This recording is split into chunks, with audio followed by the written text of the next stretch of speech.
Hi guys, you're welcome to yet another exciting episode of How Did We Get Here? How did we get here? My name is Nia Shong and I'm joined by this fellow, Hi. Jojo. And Whom you've missed. I don't know if we barely noticed your absence. And today we're talking about something that you might find quite interesting. We're talking about air and space transportation and how human beings have flown and gone to space. Yeah, managed to fly. Which one do you prefer though? Air. I think air. You prefer to fly than go to space? Okay, now I prefer to go to space. I've flown already. We are sorry. And By the grace of God. And if you had to choose between going to see the Titanic and going to space, which one would you choose? I'll go to space. Why is safer? It's by far. I mean, the worst now happens, I'll come down. In a ball of fire. Yeah, but I'll come down eventually. Titanic. In a ball of fire. Hey, bro. So many things get missing in the sea. I think that I would prefer to do none. Oh, you have to pick one. Oh, but I have a funny story about flying. Okay, I'm listening. I think that human beings have always wanted to fly. Do you know the story of Icarus? Icarus, yes, I know. Yes. And they Daedalus or something like that. Yeah, his father. His uncle. Okay, sorry. And the person give him wings, and he was flying, and they told him don't fly too close to the sun. Oh, that's Or one the thing. I have a problem with that story, by the way. Why? I think it tells us not to aim high. Okay. True. Fly to the sun, go inside. Yeah, but I think the moral of the story is use very good super glue. Get very good bonds for your wings. I think that's more. So establish the super glue and then go to the sun. And then go to the sun. Yeah. Oh, and I have another story about flying. Okay. I mean, this is a story. It's about how the tortoise had its fractured shell. Tortoises have shells. Yes, they do. Yeah. So the story is Mr. Tortoise was a very selfish Kind of guy. Yeah. And then he heard that the gods were inviting all the birds to a feast in the heavens. He didn't have wings. So he went to all the birds and said, oh, please give me a feather or two so I can come. So he borrowed a feather from all the birds. Wow. Was able that to, must have been a lot of feathers. Yeah. He was able to put them together. Must have been a very good designer. and then he flew. So he went to the birds for the feast. But before he went, he told the birds that from today my name is all of you. Oh, okay. And so when he went and then they had the feast, and the gods announced, you guys are welcome to the feast. The food is for all of you. Hey. And so then the tortoise told the birds, Psycho. please, you must remember that my name is all of you. They meant me. And so he went to sit at the head of the table and he had a fantastic meal. Oh. So the birds were very upset with him. And then they all took their feathers away from him and left. So now he was stuck in the clouds. So he had to jump. And so when he jumped, he broke his he fell on his back. Yes, so they had to put it together. So, I mean, this is a very silly story, but it just tells you that we've always thought that if you could put some feathers together, you can fly. I mean, obviously not, but yeah, that was the thing. That's been the cause of many emergency room visits. Charlie, many people have tried and not worked. I think I have once. I mean, I used to climb up to my house roof. I mean, I knew that the gravity would hit harder than, but it was just a nice time. Maybe if you could get a blanket big enough, you would land on coast. Did you tie a cape? Oh yeah, Superman. Yeah, I was a very adventurous. So the question is, like, it means that human beings have always had something in us, like we want to be in the air. Yeah. Anyway, can you tell us a bit of like real history, scientific history, not the tortoise or Icarus? Okay. I can't go so far back. I mean, there was Leonardo da Vinci with his drawings for helicopters and things, but in around I think the 16th century, we had two brothers who came up with the idea of the hot air balloon. Okay. They were called the Montgolfier brothers. So, it's funny where invention starts from. So these guys had the idea from the fact that they noticed that smoke that was burnt over the city of Paris took some time before dispersing or rising up into the clouds. And realized that, if they could get hot air to go up, they could keep it there for a while. But they thought that the smoke had to be a combination of certain materials like wool, a bit of grass and paper. So they thought the staying power was in the materials used. So, I think around 1780 thereabouts, they owned a paper factory. Their father owned a paper factory, so they managed to conduct some experiments and put fire under a paper balloon and got it to float. Why does it float? Because hot air rises. It's less dense than cold air. It's the integrated science. Thank you. The teacher will be proud of you. Yeah.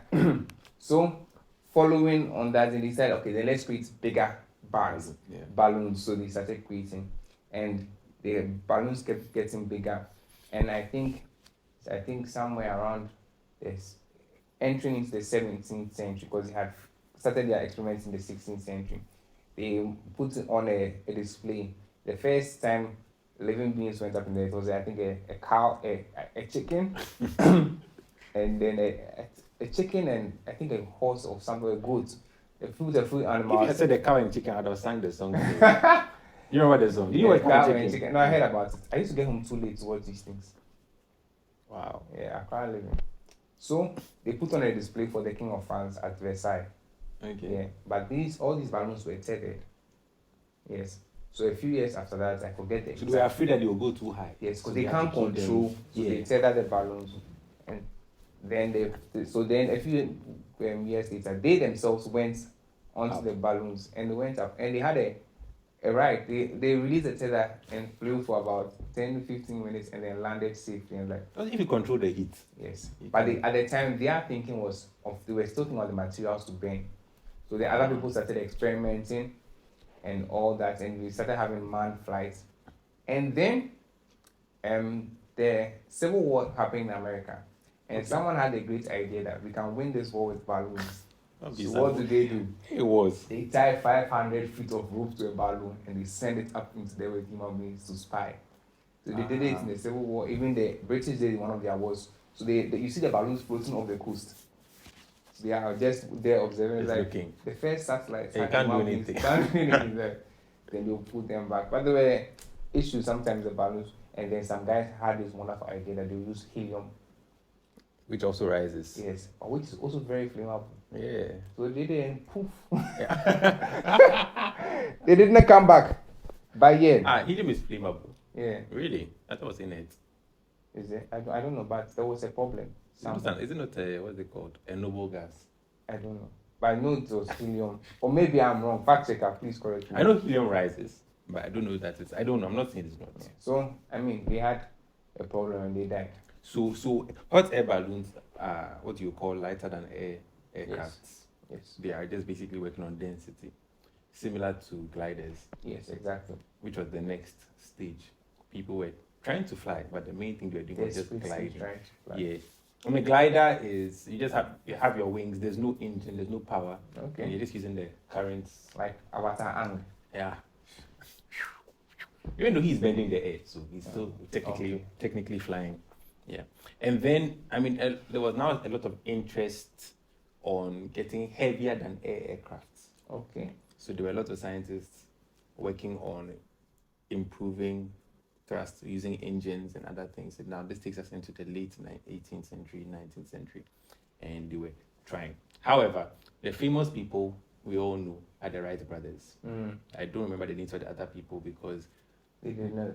Try and succeed. You always remember the first. Yes. Now, the Wright brothers are very dear to my heart. Do you know why? Tell me why. Because they're bicycle mechanics. Yeah. Oh, okay. Yeah. You love bicycles. I feel like it makes so much sense for bicycle mechanics to fly. Yeah. Because I mean, so they used their bicycle technical know-how and their tools. What was unique about the Wright brothers was that a lot of flights or people who were concerned about flight at the time were very concerned about power, engine speed, engine strength, or thrust. But the Wright brothers were very focused on controlling the plane. So they were the first guys who learned to control the plane. And you know, planes have, I think it's 3. They came up with the 3-axis way of controlling. So you have the left-right movement, then pitch up, down like that, and then roll. Oh, okay. Yeah, and then they were able to control it. And they did this by apparently studying seagulls. So they would look at them and see how they move their wings. Speaking of which, you will notice that there are different types of aircraft, and the ones we see most often are the fixed wing. Okay. The planes don't flap. And then the planes that flap are on the top tiers, yes. Oh, okay. Yeah, so they're like named after birds, they flap, but they are not common. And then you also have rotors like helicopters. But yeah, so the first one was wing flights, fixed wing flights. Wright brothers, they just learned to control. They realized that if you can control the plane, it can fly. Can take off and land. Yes. And then the first flights took off in 1903, 1903. Again, surprisingly recent. Yeah. Actually, now that I think about it. And the first flight lasted like 12 seconds. And they did it multiple times, and then they're going faster. And you see, so there was a bit of tension, not even tension, beef, even beef. But the Europeans didn't believe it. So somebody even quoted and said, "It's easy to say you have flown; it's hard to fly." That's one of the articles I was reading about them because they couldn't believe it. But by 1903, people were flying, even before. And here we are today. I just think it's remarkable that sometimes bicycle mechanics are the key to solving world problems. Yeah. You don't have a problem. Go to the Alaju who can fix your bike, or you go to the man who can fix your bike. Yeah, but that's where, and you see, flights took off like that. I think that after the Wright brothers, the first commercial flight was maybe 1909 or 1910. 1909. Yeah. The company, I think, Germany. Do you know the first African airline? No, I don't. Egypt Air. Oh, really? In 1932. Wow. Yeah. Not so long ago either. Well, less than 100 years. Then South Africa started in 1934. So like planes were moving, but flying was a very different experience. Yeah. And people were there. Then helicopters came in. Okay. I think in the 1930s too. And they're very different from planes. You don't need a runway. You can just vertical takeoff and landing, which was a big advantage. All good for war and good for other. Good for moving places where there were no runways. Yeah. And so that was a big disadvantage of planes, of like fixed wing aircraft, because you needed long runways to get and the bigger the aircraft, the further you need to go. Yeah. But do you know the oldest surviving airline? KLM Royal Dutch Airlines. It's good to know, eh? Yeah. Some people say it seems like they cannot think of flying anything else like KLM. Only KLM. Only KLM. KLM or nothing. KLM or maybe pick the VIP. Or you walk. Or you walk. If you don't fly KLM, have you flown? Yeah, because they like legacy. Yeah. They like the legacy. And for a long time, most commercial plane travel was not sustainable. Actually, all over the world, America, people used to, fly. You know how in Ghana, when you grow up, you think in your mind flying is the preserve of the rich. It's not in your mind. Yes, apparently that's how it was everywhere else in the world. So only rich people could take flights. That's where you could take a flight to a short flight, and it was offered as a luxurious thing. And there were problems because it wasn't comfortable at all. Yeah. You don't say it wasn't. It's still not. It was worse because all the flights, all the planes at the time were not covered. So yeah. What? Yeah. So you have to do, and that means that because the pilots have to fly below a certain altitude, then you have to deal with turbulence, and then you're either cold or it was crazy. There was no food. I did not know this. Oh yeah. I will not complain again. Hey. Yeah. So it was the first company to offer pressurized cabins was Boeing. Boeing, okay. Yeah, Boeing. Where? I don't know. I think when? I have to check. The fact checker has to get back to us on that. But it's a good reason why they are still around today, because they revolutionized travel. So but I still can't believe it. So you fly open top. Open top. In the air. In the air. And people did it. People did it because they had to move from. No, then we can walk. Imagine a journey that used to take 11 hours. You can take it in 23 minutes. Yeah, but in the sky. So they weren't too high up. So they had to fly at lower altitudes. Or did they have seatbelts at the time? I don't know. I'm not sure they did. Safety was not such a big thing back then. So this was how far back? Oh, I think maybe like early 20th century. Okay. So, I mean, because everybody, like, someone would buy an aeroplane here, and there is usually one passenger. Okay, so one just for passenger. themselves. Yeah. So maybe no, the pilot and then one passenger.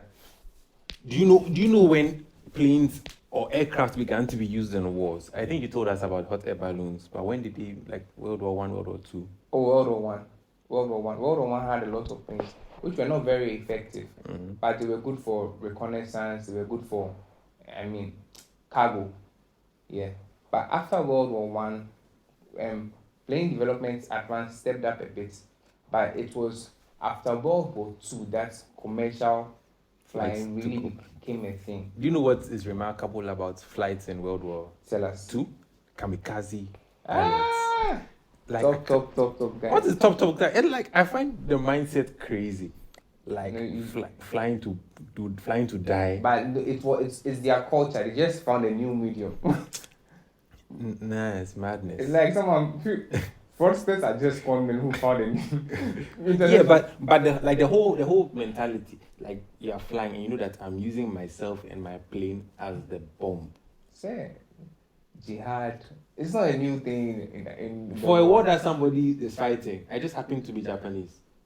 The emperor, loyalty to the emperor. I can't lie. If it was me, when I take off, I will come back. I will also not crash. I'll find somewhere to land and say, please, I'm sorry. I'm sorry. But it was because they used to go out in swamps, like the whole fleet. Everybody's looking for a ship to dive into. Did you know I heard the story of one guy who was in the last batch of kamikaze pilots, and just before they took off, Japan surrendered, so they didn't fly. He lived a long, full life. He was like next on the list, ready to die. He realized he didn't really want to. So yeah, after that, commercial flight became more and more of a thing. I think somebody was telling me, maybe it was MFA, only God knows where she is. She was telling me that currently Africa only has 2% of airline traffic in the world. 2%? 2%. And I think we are about 27% of the world's population. Or 25% of the world's population. And we have the most expensive continental travel. Oh yeah, flying in Africa is a nightmare. It's so expensive and so bad. And I think it's because, like you said earlier, we have made it a preserve of the rich. Yeah, but even beyond that, because if you think about the fact that in 1919, people were flying in America, you see, and you wonder, 1919, what was happening here? And one of the things I like to that interests me is technological advancements over time in a particular place. So you realize that the know-how of even flying, apart from like you said, things that you can pick up subconsciously, maybe you saw your dad was a pilot, so you learned this. You will not have it in places where things like this are not done. Because it's not made for we don't have enough of it. Yes. So like we don't have any of it at all. So I mean, the first time we heard like someone in Ghana had built a plane was Safukan Tanka. And I was like, hey, why is he building a plane? And then it wasn't replicated. Yes. Then it's like he's just gone. And he's gone. But when you go to Germany, you might have a family which maybe from 1919 has been producing people who are just interested in aviation. And then that's it, you are. And not even the flying is in their blood. No, but it's possible though. Yeah. There's epigenetics. I believe it. I believe it strongly. So how can we solve the problem? How can we solve the problem? By starting. Like we really have. And as I was saying that, so for a long time, many of the commercial flights, many of the planes in America had to be government funded. That's why these countries own there are a lot of state-owned aviation. But we had state-owned planes. Not yet. We did. I mean, we did. We did. I'm saying like for them because the government had to pay. So they even used to use the planes to carry mail, especially in America, so that they will have work to do. And the government had to support it to the point where the technology could become easy to produce. Like the technology had advanced the point that okay, now we can do this on our own without the government's backing. You know, one of the unique features of the airline industry? Tell me. Safety. and also. And what? Which is that's same the safety and the risk. Yeah, so that's why they had to invest so much. Like if you're flying, you see that there's so much regulation. Okay. It's a highly regulated industry. Another thing you notice that airlines never compete on safety. Nobody will ever say we have a better record. Oh, they do. No. They actually do. Which airline? Better record. Okay, no, airports do. Airports do, but not planes. No airlines. You can't. Because we're in this together. Yeah, if you crash, you crash. Yeah. Speaking of safety, let's talk about a plane that died. A Concorde. Concorde. What's the Concorde? Concorde was a supersonic plane. What is a supersonic plane? Plane that flies faster than the speed of sound. What is the speed of sound? Speed of sound, Mach 1 or Mach 1, I don't know. It is Mach 1, but Mach it's 1. like 340 meters per second, I think. Oh, okay. So the Concorde used to fly at Mach 2.04. That's more than You know 2.5 times, about 2.5 times the speed of sound. The Russians had a faster plane. Oh, really? Yeah, it was flying at Mach 2.15, but it wasn't sustainable. So they couldn't, and they used to have only one route. Not the Russians, the Soviet Union. Yeah. So the Concorde was an agreement after the Second World War. The British and the French said they wanted to invest more. Wars have a way of sparing people to do things. Oh yeah. Like I think both during the war and after the war, there's a certain it's like spring. Like no, it's like life is starting again. Let's do things. Yeah. So the French and the British came to that. Let's put together our technology, our resources, our engineers to make a supersonic commercial plane. And that's where the name comes from, because Concorde in French is agreement. So the Concorde, the agreement. Original. Yeah.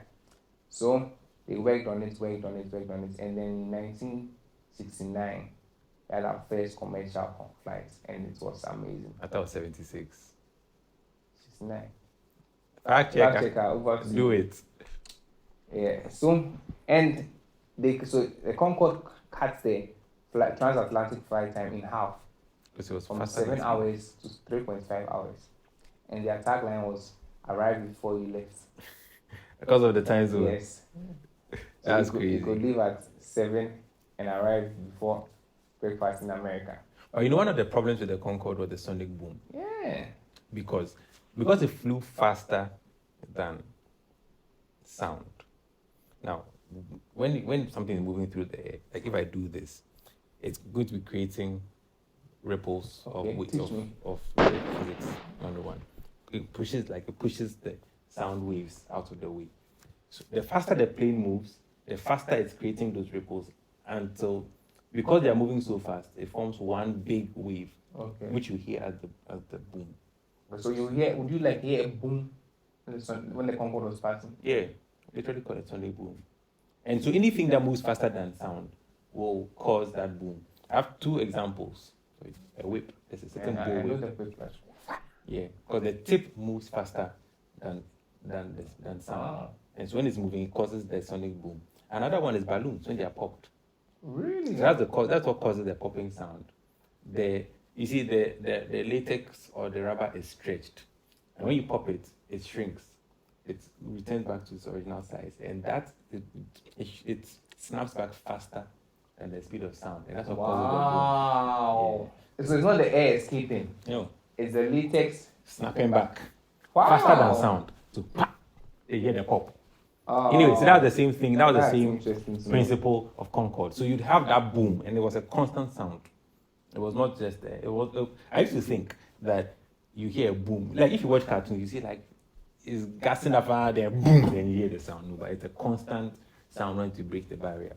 So yeah, Concorde was there, fantastic. Human beings, and it traveling. was a luxury flight. There was champagne, caviar. I mean, like a Concorde ticket was about $6,000 in today's money. Solid. One flight. Just so that's a round trip. $66,000. And people actually paid for it. People paid for it. People made thousands. God win. It was like a luxury, like the highest of the highest experience. So why did Concorde die? A number of things. First was the noise. Because now at the end, first was the noise. The second thing was sustainability. Concorde used to spend 6,771 gallons of fuel each flight, which was as compared to. I don't know. How you know that is too much? But I mean, it sounds like a lot. I mean, how many liters do you buy for your car? So yeah. 3 gallons. And then there was a wave of environmentalists, the green saving the air people at the time too.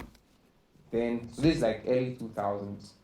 Then the money was too much. They were putting it too much. Then they couldn't have so many flights because they were so expensive. Yeah, because they tried a few flights outside Europe.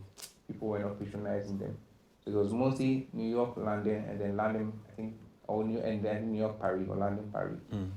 And then what happened? So the losses were coming, and then in 2000, the Concorde crashed. Everybody died. But planes crashed. Yeah. And it's like, hey, you're flying too fast. So the overspeeding thing came to catch them again. Oh, please. And then they were trying to, it was a bad publicity PR thing. I think now planes don't get too much PR when they crash. I mean, they do, but it's almost like we feel sad. Yes. But nobody said that let's not fly again. And then in 2001, 9/11 happened. And like, planes? No. Especially fast planes. Too fast, no. Do you know that, after 9/11, it took up to 2007 for flight levels to go to what they were before 9/11. Oh, really? Yeah. People were scared. Yeah. I didn't even know that, but people were scared. Yeah. Anyway, so what do you think the impact of planes has been on society since the first flight in 1903, which was 22 years ago? 122 years ago. Fact check out. I think that planes have really connected the world in a way that hadn't been before. Because all of a sudden, you could go places that would have taken you 6 months to visit. Imagine you're sailing from America to Singapore. That's like half a year gone. But now you could fly there in a few hours and come back. Speaking of Singapore, the longest commercial flight in the world is from Singapore to New York. 19 hours non-stop. Crazy. I don't think I'll do that. The longest flight I've done was 13 hours. Where did you go to? Australia? And at a point, I could have gotten violent. Like, it's so long. Like, you want to do something else. You cannot stop. 19 hours. Cannot get down and will be. Like, yeah, we stop. I'm tired. You're not even the one flying it. I'm still tired. I don't think, but if it was a bus ride, you would have a few stops and things. Oh, let's buy bread. I know, right? I can cocoa. Yeah, but I agree with you. I think it's connected the world in a way, and it's opened up the world. Yeah. Like, I think about visiting places. Yeah, it's even possible to think about it. 100 years, people born 100 years before us, it wasn't even an option unless you get on the ship. Unless you go to war. Yeah. Or your main. Yeah, but now it's opened up the world. Join the army, see the world. Do you know one thing we've not spoken much about? Space. Yeah, I was going to say the biggest impact of flying is space. Yeah. Because after I think World War II, it was like, if you can fire the missiles fast enough, they can really go far. They can cross. So then let's point it up and see where we can get to. Then we had the space race, which followed up within the Cold War. And the Cold War was a period of geopolitical tensions between the United States of America and the USSR. Yeah, the Soviet Union. So yeah. And the Soviet Union, it's not just Russia. Yeah, it was all about 15 Soviet states, and it was ruled by the Communist Party, which was, and then Russia was the biggest member state. Yeah, so there was tension in America, not just military, economic, a lot of military spies. So many movies are based on the Cold War. Yeah, and there was like a space race, like, okay, who can develop the technology the fastest? And then it was like, okay, how do we define the race? Who has won? So, but for America, we put a man on the moon. But surprisingly, Russia achieved many of the milestones first. Yeah. Russia put the first satellite in space, that was Sputnik, in 1957. Ghana's independence. Yes. Solid. We were breaking free of chains. Colonial ties. Yes. Yeah. And then in, I think, 1961, they put a man in space, Yuri Gagarin. Yeah. Yeah, and I think a few months later, I think the Americans also managed to get a man, but they were late. It's like, who is first? But then, but the landmark one, the one that everybody remembers, was the first man on the moon, 1969. 69. Yeah, a small step for man, a huge step for mankind. Neil Armstrong, and nobody remembers the second person. It's like the key is to try and be first. I think that these are the lessons. I don't remember the second person. So Neil Armstrong was the first man on the moon, and the United States were elated. They were like, okay, we've gotten to the moon. What's next? There wasn't really anything, but there was still trying to put satellites out there. And I mean, it's at the point we realized actually the space is not for anyone, so we really need to agree. So when collaboration started, I think there were even far more advancements than the advances we had from the Cold War. I think, and the Hubble telescope was sent out in 1990. It's still there. It's still moving. It's older than both of us. Still there. Working and taking pictures, sending data. And then more and more things. Now people are trying to move to create colonies on the moon. Yeah. Now I think the space race is on again. Yeah. Bigger and better. With private investors. So I mean, companies like SpaceX have managed to reduce the cost in putting a man on them, putting people in space. Also made great advancements in reusable rocket technology, because that was a big problem in NASA. So I have a question for you. Okay. Do you think that human beings should focus on going to space? I think that we don't have anything to do anymore. We have so many problems on this earth. We stop fighting amongst each other. We have not. I mean, the big people have stopped fighting amongst each other. For now. Yeah. No, we can't predict. They have until they can be free to fight among themselves, they have to fight over things. Okay. So, in conclusion, as we wrap up as usual, where do you think we are heading in terms of air travel and space travel? Flying cars. But we said this already. I believe it's going to happen. I mean, no one saw drones coming. Everybody saw drones coming. I mean, yeah. A drone is a mini helicopter if with you a watch camera. 3 Idiots and saw the guy who hung himself. Yeah, but like, I think that flying cars, I mean, it's coming close. It's closer than we think. Do you think that people will successfully live on the moon? Do I think? Yes. I think human beings have realized that we would try anything possible. But would I want to live on the moon? Don't say. Don't watch it. God saw the moon and saw the earth and put me here. Put me here. This is a new kind of immigration, isn't it? It takes too long to get there, first of all. Not so long. How long does it take? I don't even know. A couple of days. Anyways, I mean, Charlie, Earth is nice. Yeah, we have water here. Watch it. Watch it here. I mean, it's serious. Well, when it comes to air travel, I think that it should become, and it's going to become even more and more accessible to people. In Africa? Yeah. I think that we'll advance into air travel when we start making things that are connected to air travel. Because the only way to reduce certain costs is if we are generating certain things from here. Oh, no. The first step is to look, we need to stop, we need to not elitize. We need to pedestrianize things, make things accessible to the local man. Economies of scale will take over. Right now, people really think that flying is for the rich, and it has become the preserve of the rich. I think flying cars will solve that problem in Africa. Even we can't do commercial, we can't do trotro, we want to do private. Oh, we can. No, I think when Africans, when you get to a point like, if you can buy this, you can move people from here to here at a cheaper price than Chinese. Africans will start buying it because the Chinese will make a lot.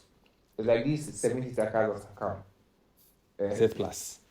No, but I feel like we need to make it because it's holding back communication. I remember one time I was